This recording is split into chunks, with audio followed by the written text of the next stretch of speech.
Welcome to F major added second chord. I'm Miles. This is my podcast, and coming to you, not live, never live. I was sitting down, and I was trying to remember how to make the letter S in cursive because I learned how to do cursive when I was young, because I was a child in America, and it took me a solid 30 seconds to remember how to do it. And I freaked out for a minute because I thought I was forgetting cursive. You know? Like, when I was a kid, I did a lot of cursive, and now it's gone. And it's never coming back. You know, it's that moment that we all have every now and again when we lose something that didn't matter to us at all. But it was 3 years of my life. I think I learned it in like the third grade cursive, maybe the second, probably the third. I started learning it, and then in the fourth and the fifth, I don't remember if I used it or not in the sixth grade. I know that in the seventh grade I didn't, because I changed schools and they're like, you don't need to use cursive. So certainly since the seventh grade, I haven't been using cursive on anything except my own name. You know, when I have to sign stuff. So it's not like I'm losing anything important by not knowing how to make such and such a letter in cursive. Or forgetting cursive entirely, except for, you know, that set of motions that is my own name. Because I can still print, obviously. It is slightly unfortunate that now that I'm sort of interested in handwriting as like a thing in history, you know, that's the interest that I have with Wikipedia and so on, that I'm losing that particular skill. But it's not something really worth fighting for, as far as I can tell.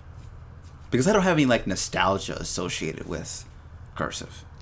I don't have any nostalgia because, you know, a lot of times you lose something and then you're like, oh, but my childhood, my youth, and those golden days. But I look back and what was I doing with cursive? I was doing homework. I was like reading Bridge to Terabithia, and I was creating reading responses. I was writing vocabulary lists derived from, you know, the words and because of Winn-Dixie. That's not. I discovered recently, I knew this because I had read the book, but I realized recently that Winn-Dixie is a chain of grocery stores in the South, and it messed me up a little, because for me, Winn-Dixie has always been the dog from the book. But that's total digression.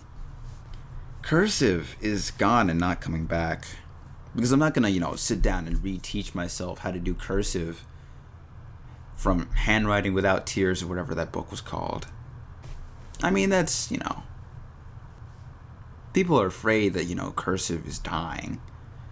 And that's a terrible thing, because you know how people are. You say, oh, cursive is dying because people have these word processing. You know, they have the internet, and they have the computers, and they have the Facebook, and they have the apps. You know, it's millennials. Millennials are, of course, killing cursive because we just love killing things. We can't keep our hands off of it.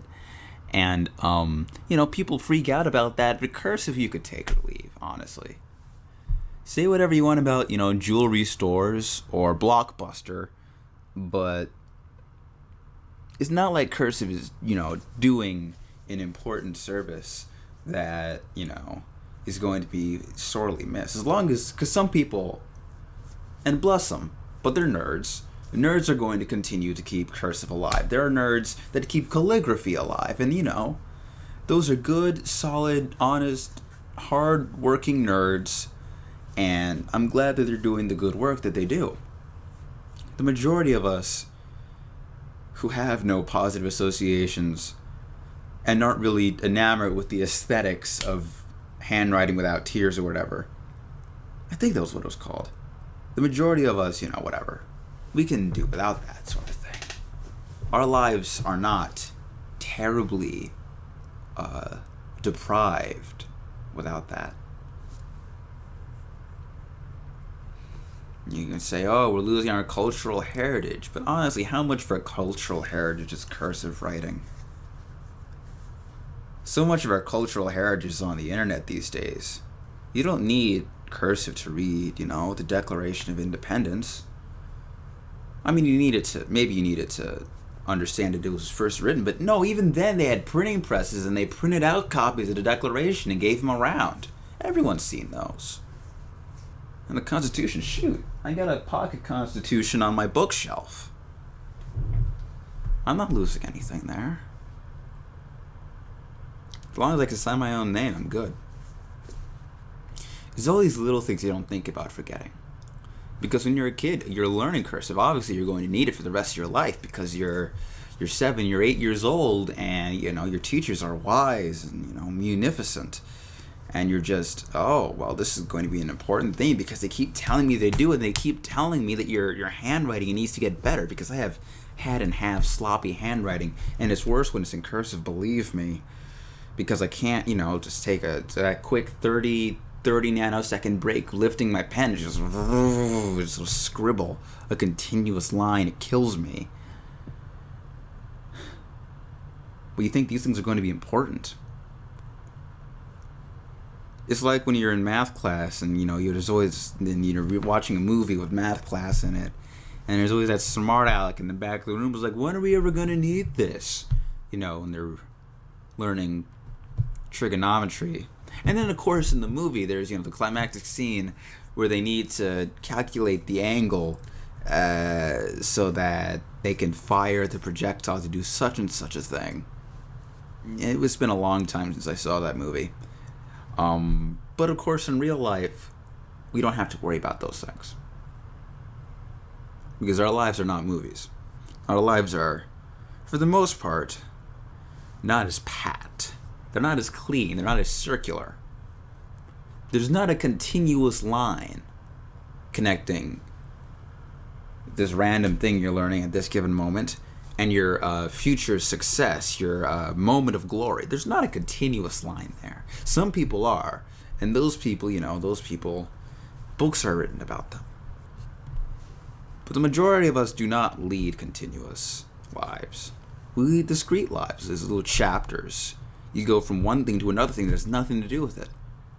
And of course, you can try and make, a connection, a byline of some sort, to try and find a coherent flow pattern of one's life. But no. The ascenders and descenders of my own life are disconnected. And I'm fine with that. There's no lineage from dinner to here, even though it happened an hour ago. It's fine. And there's no lineage from 4th grade cursive to now. Except that my 4th grade cursive was so bad that he just made me type things. So I got pretty familiar with Microsoft Word, which was fun. And that was, I suppose, a benefit.